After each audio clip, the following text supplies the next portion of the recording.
wabarakatuh. Allahumma sholli ala Sayyidina Muhammad wa ala ali Sayyidina Muhammad. Yang mau bertanya, saya sudah lama menikah dan belum dikaruniai keturunan. Orang tua saya menyuruh program ke dokter tapi saya tidak mau. Karena setiap pemeriksaan di dokter diharuskan membuka aurat besar untuk SG-nya meskipun yang melakukan pemeriksaannya bidan dan jadi tidak dilihat oleh dokter laki-lakinya. Apakah saya salah menolak keinginan orang tua ini, dan apakah kalau tidak periksa ke dokter itu berarti tidak maksimal ikhtiar? Karena saya lebih nyaman untuk ikhtiar minum herbal seperti itu, ya. Terima kasih. Dia sakitnya tidak bisa. Tidak punya anak, ya, belum punya anak. Baik, justru himbauan kami di saat ada tidak punya keturunan itu, boleh periksa ke dokter tuh hanya sifatnya adalah melihat kesehatan atau kendala-kendala yang sifatnya itu yang mengganggu, misalnya proses kehamilan. Ya.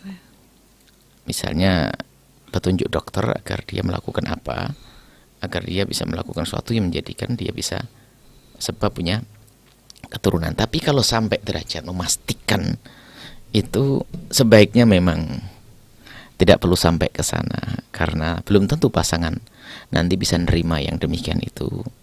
Sehingga kadang malah menjadi bahan saling menyalahkan. Oh, enggak punya anak gara-gara kamu. Itu menyakitkan sekali, dan itu dosa semua. Dosa itu. Suami mengatakan kamu si gabuk, kamu enggak punya mandul. Nah, ini kan enggak enak. Atau sebaliknya, sang istri pun akhirnya menjadi berubah karena suaminya yang enggak bisa membuahi dan sebagainya. Kecuali memang pasangan ini betul-betul orang dekat kepada Allah, seperti yang pernah kita ceritakan beberapa waktu yang dulu, bahwasanya ada seorang suami istri nggak punya anak, akhirnya pergi ke dokter. Setelah pergi ke dokter, lah ini yang maksudnya boleh pergi ke medis, akan tapi yang dijaga adalah mentalnya dulu, kekuatan iman kita dulu. Akhirnya pergi ke dokter suami istri ini. Setelah pergi dokter, diperiksa, istrinya kan pulang, suaminya suruh mengambil hasilnya. Hasilnya diambil berapa hari kemudian. Setelah sang suami datang ke tempatnya sang dokter, ternyata terbukti bahwasanya yang bermasalah adalah istrinya ada sesuatu di rahimnya sehingga menjadi tidak bisa dibuahi. Akhirnya sang suami itu karena sayang cintanya kepada istri, nggak tega, nangis, dia menitikkan air mata, lalu berkata, dokter, boleh saya minta tolong? Apa? Tolong yang menyampaikan biar dokter saja. Oh ya, baik. Cuman dokter bilangnya begini, bilang bahwasanya yang bermasalah adalah saya, jangan bilang yang bermasalah adalah istri saya. Kenapa begitu, dokter? Aku tidak rela menyakiti istri saya. Akhirnya betul dipanggil istrinya. Kemudian setelah itu disampaikan bahwasanya ada permasalahan di antara kalian sehingga tidak bisa hamil. Dan kebetulan permasalahan mohon diterima adalah di suamimu, itu saja. Sambil nanti melakukan semuanya saling berusaha. Akhirnya betul. Yang menjadikan sebab wanita ini tidak adalah kalau ada sesuatu yang menyumbat apa di kandungannya, itu harus melakukan operasi apa ginjal atau apa gitu, sampai ginjalnya sudah diganti karena ini pokoknya sampai ada proses operasi besar. Akhirnya hari pertama kedua sang istri masih saja bisa baik kepada suami, cuman bersama berjalannya waktu akhirnya sudah mulai tampak kasar itu sang istri, karena tahu suaminya menjadi sebab tidak hamil. Akhirnya ya sudahlah, suami istri harus operasi dan sebagainya. Akhirnya betul jadwal operasi sudah ditentukan oleh dokter, operasi sang istri. Rupanya pas di hari operasi sang istri itu sang suami minta maaf kepada sang istri dengan sangat. Mohon maaf istriku, pas hari ini aku harus pergi keluar kota. Dan itulah pekerjaan yang tidak bisa saya tinggalkan. Mohon pas hari operasi. Wah, tambah marah ini istri, ini suaminya tiba-tiba meninggalkan di saat sang istri sudah suami tidak bisa menghamili, kemudian di saat istri operasi tidak mau menantinya. Akhirnya betul setelah operasi jaga yang lainnya dan sebagainya. Setelah itu pulanglah istri setelah sebulan 2 bulan pemulihan kembali. Kemudian di hari tahun berikutnya masih saja sering cekcok dan sebagainya. Tiba-tiba istri hamil, kaget istri. Istri hamil tiba-tiba. Akhirnya pergi ke dokter, betul dibuktikan ternyata dia hamil. Akhirnya setelah begitu marah suami kepada suami, kenapa kok bisa begini, apa yang terjadi semuanya. Akhirnya suami dengan lembut dan penuh kasih sayang mengatakan pada istrinya, saya minta maaf yang besar-besarnya kepadamu wahai istriku. Kenapa? Saya selama ini telah berbohong. Bohong apa? Mohon maaf, Sebetulnya kemarin yang disampaikan dokter itu yang bermasalah adalah dalam dirimu. Tapi alhamdulillah sudah selesai, kamu tidak usah sedih itu. Masalahmu sudah selesai, yang menyumbat yang menjadikan sebab kamu tidak bisa hamil sudah terselesaikan. Ini yang pertama. Dan saya bohong yang kedua yang paling besar. Apa?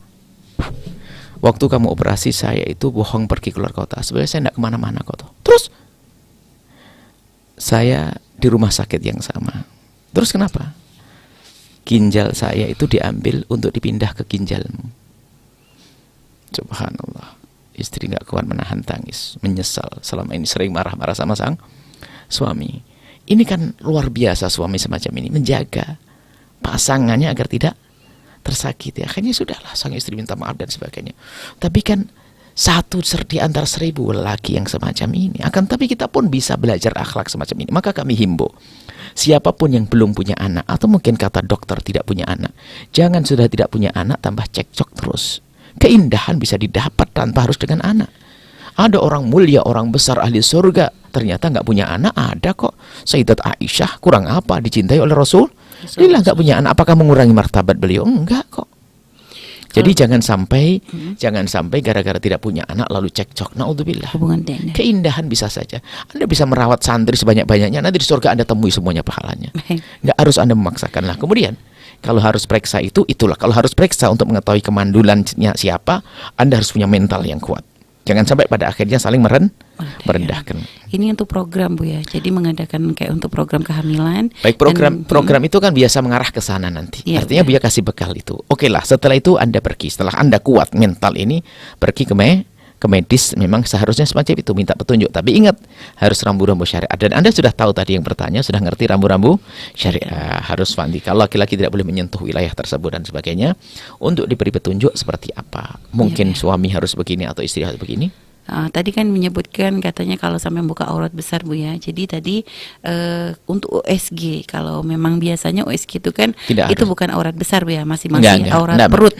Apakah itu juga tidak diperkenankan ini Bu ya? Enggak, aurat kalau perut boleh, akan tapi perempuan juga bidan. Tadi iya Bu ya, tadi katakan bidan. Selama ini bisa. Waktu itu kita juga begitu kan, waktu kita pergi ke dokter kita minta, dokter tolong jangan lakukan jalankan USG adalah bukan dokter. Dokter yang megang, yang bilang TikTok apa istilahnya istilah gitu. Yang menjalankan adalah susternya. Bisa begitu kan. Cuman biasanya lebih. Kalau biasanya 10 menit selesai menjadi 15 menit. Sedikitlah. Kita harus berani minta. Demi kebaikan. Mengajari beliau-beliau para dokter agar semakin sadar tentang syariat. Kemuliaan itu enggak apa-apa. Kemudian ini ikutilah. Kalau memang caranya benar agar orang tua juga senang. Tapi yang perlu dimatangkan adalah kemantapan, kekuatan hati di saat ternyata diagnosa atau hasil pemeriksaan nanti bunyinya adalah tidak bisa hamil, maka tidak boleh. Dengan itu semua menjadi tidak indah hidup. Hidup harus indah. Kita buat seindah mungkin seperti itu. Baik.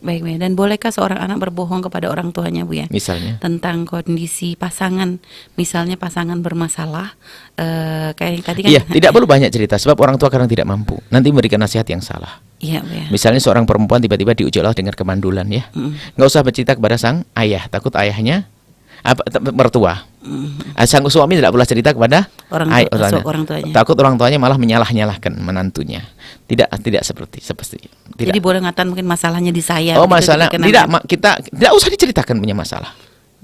Kalau misal kadang kan ada orang tua kan terus neror urusan masalah. Nanti setelah masalah ke saya dibalik nanti mertuanya yang sana yang marah. Gitu. Kan.